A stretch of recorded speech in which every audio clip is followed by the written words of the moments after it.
In tonight's Extra, the second of our two investigative stories about an incredible waste of taxpayers' money. Hennepin County taxpayers are spending thousands of dollars every night to shelter drunks at the county hospital.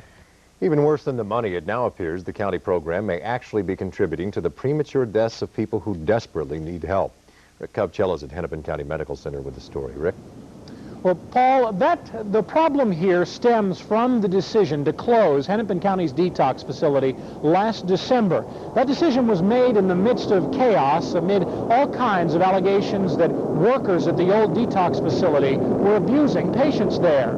There was no fallback plan. The county basically decided to let the system take care of itself. What photographer Dave Dennison and I found is that developed into a whole new set of crises of their own. Drinking Listerine? Is that a name? I'm completely inebriated. This familiar. It's the latest emergency to hit Hennepin County's medical center. He's not communicating with the staff. A problem so big the hospital had to expand to accommodate it.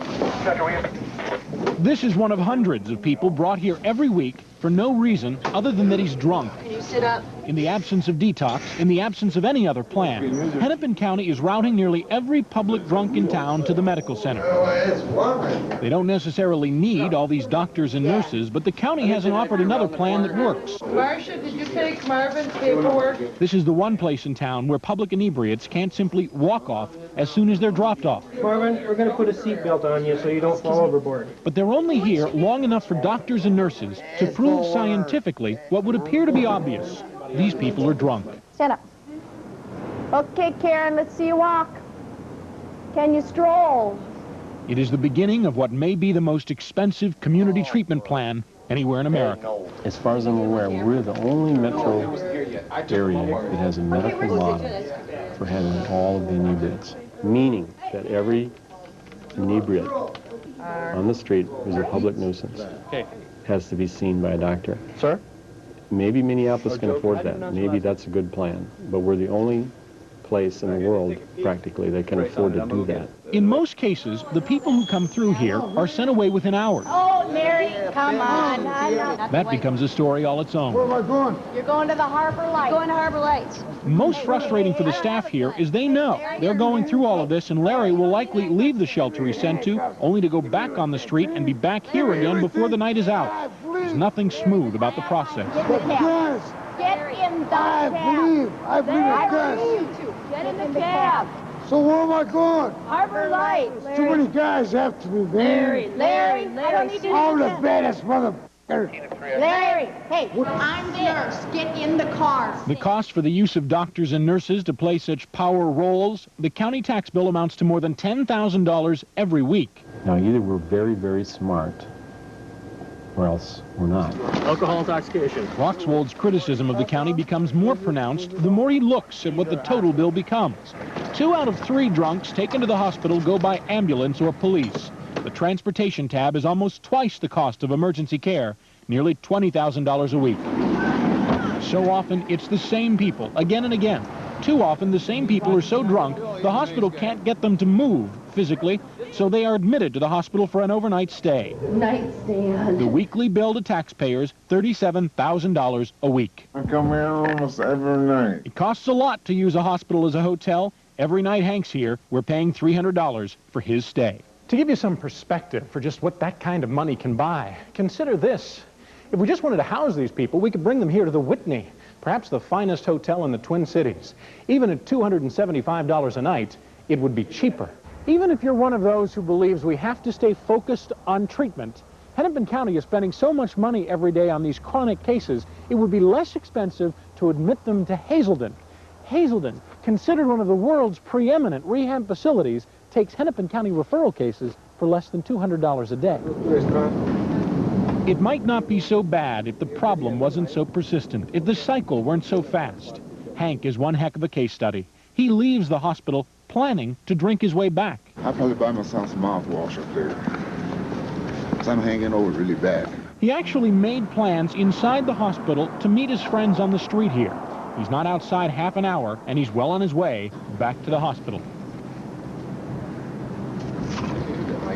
See, this is how I get well some days.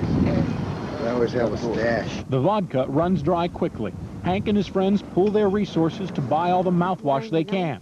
It's Sunday. The liquor stores are closed. In this generic product created to promote health, they find enough alcohol to get them high. They spend the afternoon drinking. 85. Drinking and drinking. About 2 gallons of mouthwash by mid-afternoon. Watch your head. Charlie's one of the first in the group to make his way back to ER. Right in there, Bill. There you go. There you go. Got it tight. He's not only a physical distraction to the life and death nature of this place, he becomes a threat to it. He makes his way into the contamination room to use the shower as a toilet. How far are you going, sir? I'm going Red Owl. To Red Owl? I'm not going to Red Owl. No, I'll go downtown. You are downtown, sir. Back on the streets, Hank is so drunk he literally has no idea where he is. He's only been out of the hospital about 5 hours. He'll make his way back to a different public hospital tonight. Meanwhile, at HCMC, so many others fill the halls. In the end, the staff isn't bothered by the money so much as the knowledge that their patients are just getting sicker. Every night they put you here. It costs them $300 bucks. Do you know how much? Do you know how much? Yeah. 300 bucks. Yeah, but do you know how much I pay every day? I'll bet you don't know. I am a gambler. I'll bet you don't know. Every day. This is $300 and shit. Alcoholism is a disease. Many of the people that you've seen in these reports over the last couple of nights are victims themselves, and many of them are Native Americans. If you thought that Native Americans were overrepresented in these pictures over the last couple of nights, the truth is Native Americans are overrepresented on the streets out here with this problem. Of the most chronic cases here at Hennepin County Medical Center, of the 10 most chronic cases, 9 are Native American. 60+% account of Native Americans are the people who are coming here drunk and staying overnight each night. Back to you. Rick, a couple of things. Who actually foots the bill for this? Residents of Minneapolis, residents of Hennepin County? Ultimately, do people across the state bear the burden for this? Hennepin County taxpayers are paying for this, and the biggest source, or not the biggest source, but the second biggest source of revenue for this county is property taxes. Rick, what are other communities that are comparable in size to the Minneapolis-St. Paul doing? What type of programs do they have to help these people?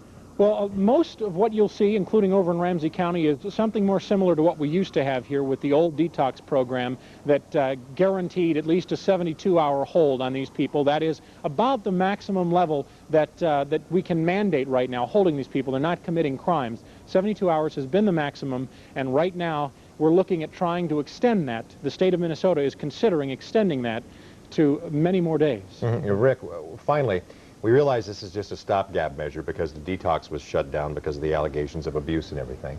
But there must be a plan either being drawn up or about to go into effect.